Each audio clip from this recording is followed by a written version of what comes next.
Sorotan utama di Sapa Indonesia malam hari ini, Saudara. PD Perjuangan membuka komunikasi dengan partai lain untuk peluang koalisi.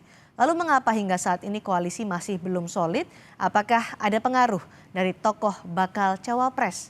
Ini dia informasi selengkapnya.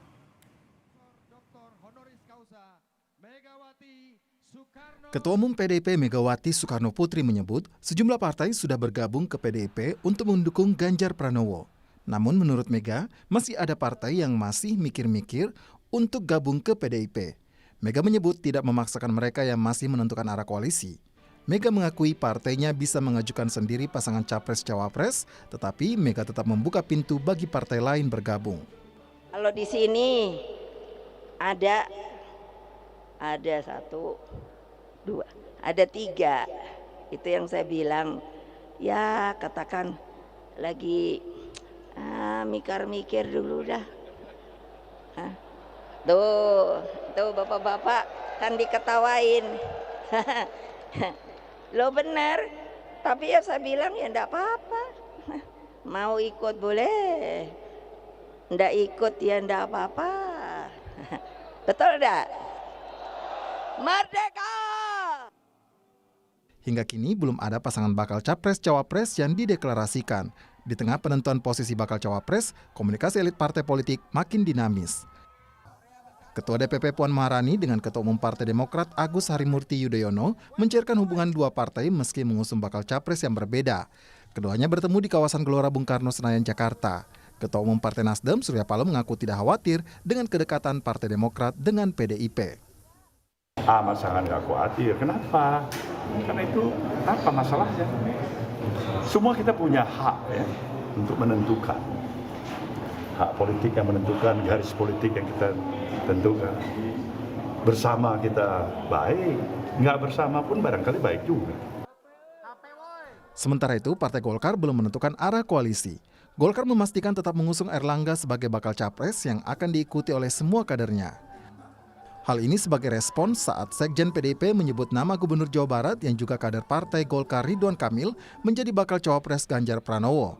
Hal itu disampaikan Hasto melalui sebuah pantun.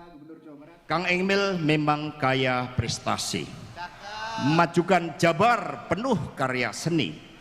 Pemilu akan digelar beberapa bulan lagi.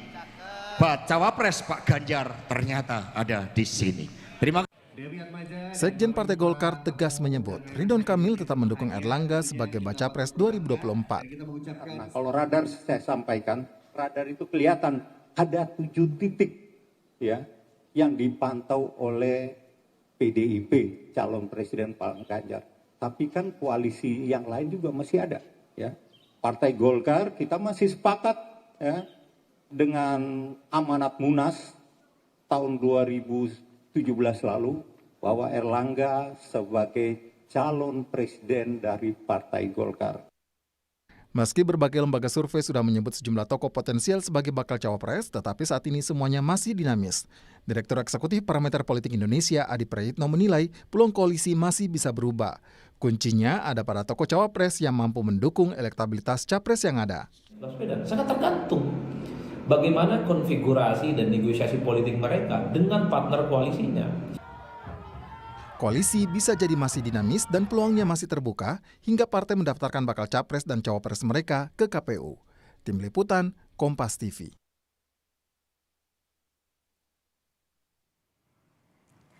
Seberapa besar peran bakal cawapres menjadi penentu arah koalisi? Apakah memang solidnya koalisi ditentukan oleh siapa bakal cawapres yang akan diusung? Kami bahas bersama Guru Besar Ekonomi Politik sekaligus Rektor Universitas Paramadina Didi Junaidi Rahbini. Bergabung juga Burhanuddin Muhtadi melalui sambungan telepon, Direktur Eksekutif Indikator Politik Indonesia.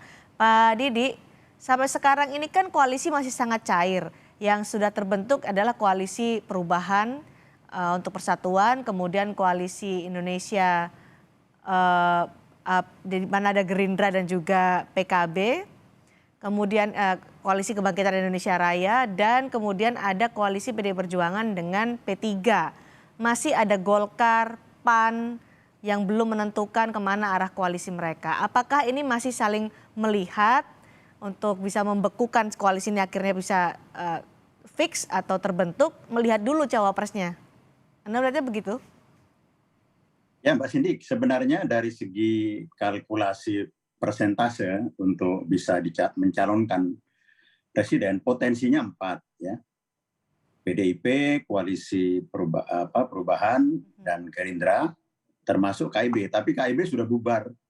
PDIP sudah P3 sudah masuk ke PDIP. Ya. Ya. Golkar dan PAN sebenarnya dijajaki dalam diskursus untuk membentuk poros keempat. Untuk apa? Golkar berpikiran bahwa kalau ada calon presiden dari partainya, maka mesin partai akan hidup. Tapi ini bubar juga karena PAN tidak mau. Ya. Jadi potensi sekarang tinggal 3. Dan 3 itu masih juga bingung. Ya. PDIP sedang menunggu dari partai lain. Ya. Kemudian Prabowo juga sedang menunggu. Tapi yang paling penting juga Koalisi Perubahan itu juga sedang menunggu cawapresnya. Dan cawapres ini, bakal calon wapres ini sangat penting. Sebab apabila tidak, ini bisa bubar juga. Bisa menjadi masalah internal. Sebab Demokrat kan punya kepentingan ya. Tokohnya ya, apalagi Presiden SBY punya kader namanya AHY. Apabila tidak diakomodasi, maka itu jadi faktor penting untuk menentukan terus atau tidak berkoalisi. Walaupun koalisi itu menimbang apakah perlu calon dari dalam atau perlu menang, kan pertimbangannya itu. Baik. Sementara menang gitu. Tapi sejauh ini menurut Anda akan menjadi 3 koalisi saja ya Pak? 3 poros koalisi saja? Sementara ini 3 ya. Oke. Tetapi apabila koalisi perubahan itu ada masalah, maka akan jadi masalah juga ya. Sementara 3. Dan 3 itu sudah relatif kuat ya. Hanya sekarang bukan terganggu, sekarang sudah mulai melayang lagi ketika ada komunikasi ya anggota dari koalisi perubahan ke partai-partai lain. Ya. Oke, baik Mas Dan Burhan. dalam politik bisa berubah ya, ya dengan cepat ya. Semua bisa berubah. Mas Burhan, kalau menurut Anda apakah koalisi ini masih menunggu penentuan cawapres dari masing-masing partai politik yang sudah mengusung capresnya sendiri?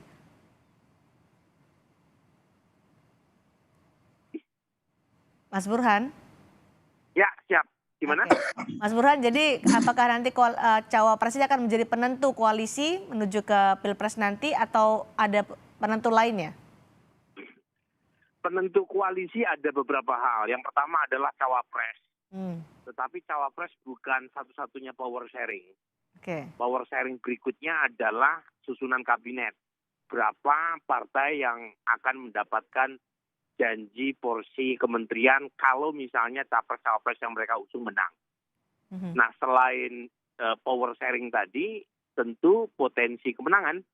Jadi kalau misalnya satu capres dianggap punya potensi kemenangan, maka itu juga akan menjadi perekat koalisi. Karena siapapun, terutama partai politik, ingin menjadi bagian dari pemenang. Nah, inilah yang disebut dengan istilah bandwagon effect. Dan terakhir, penentu koalisi adalah waktu. Time is ticking, tinggal 4 bulan sebelum proses pendaftaran. Pada akhirnya, partai politik harus menentukan ke arah mana mereka harus berkoalisi. Karena kalau mereka tidak ikut mengusung, mereka dilarang ikut pemilu 2029. Jadi kapan kira-kira nih koalisi akan fit? Kalau Pak Didi kan memperkirakan akan 3, dikit juga akan semakin kuat. Tapi masih ada Golkar, masih ada PAN yang belum menentukan dia akan berkoalisi kemana. Kapan itu akan segera kita lihat bentuk koalisi yang sudah kuat atau kokoh? Sejauh ini tarik-menariknya kan masih terkait dengan posisi cawapres ya.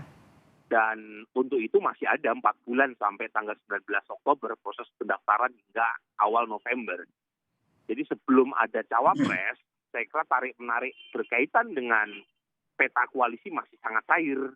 Jadi bagaimanapun cawapres adalah signature koalisi yang kedua ya, perekat koalisi yang kedua setelah capres.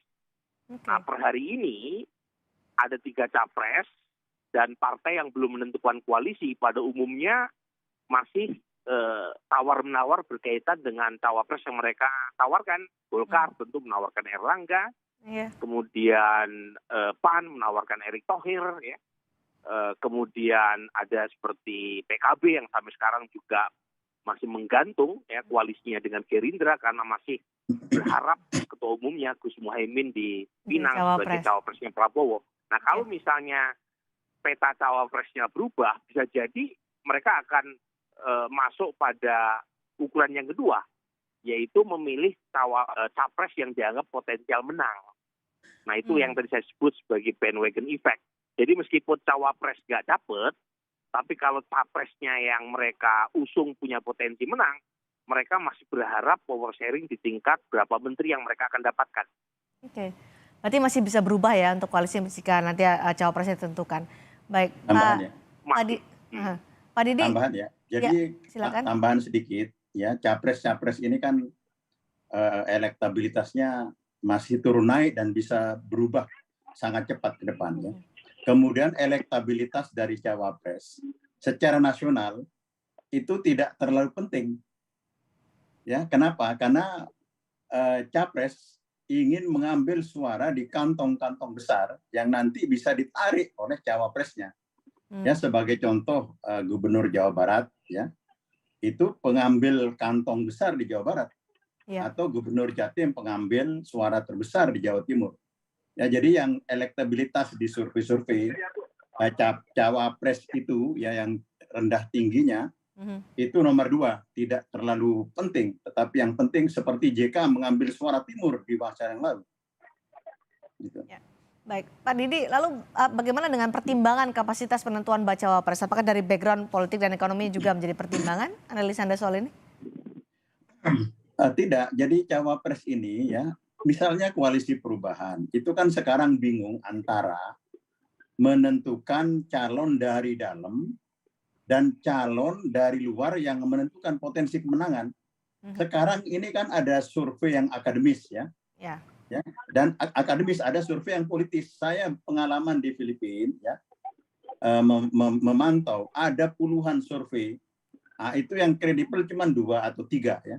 Nah itu biasanya nanti di publik ada juga yang dipegang sendiri, sehingga nanti akan ditentukan ya cawapres itu yang menentukan kemenangan.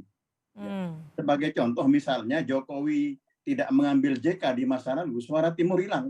Kemungkinan Prabowo menang di waktu lalu karena menangnya sedikit sekali. Dan itu tetap penting ya. Nah sementara koalisi perubahan itu sedang bingung dengan apakah menentukan AHY karena itu penting bagi Demokrat sebagai anggota koalisi atau menentukan yang terbaik sambil menunggu. Tapi masa menunggu itu kritis, bisa bubar ya. Ingat nggak Pak Burhan, Golkar ya nggak, suara terbesar di waktu yang lalu tiba-tiba nggak dapat sama sekali, hilang.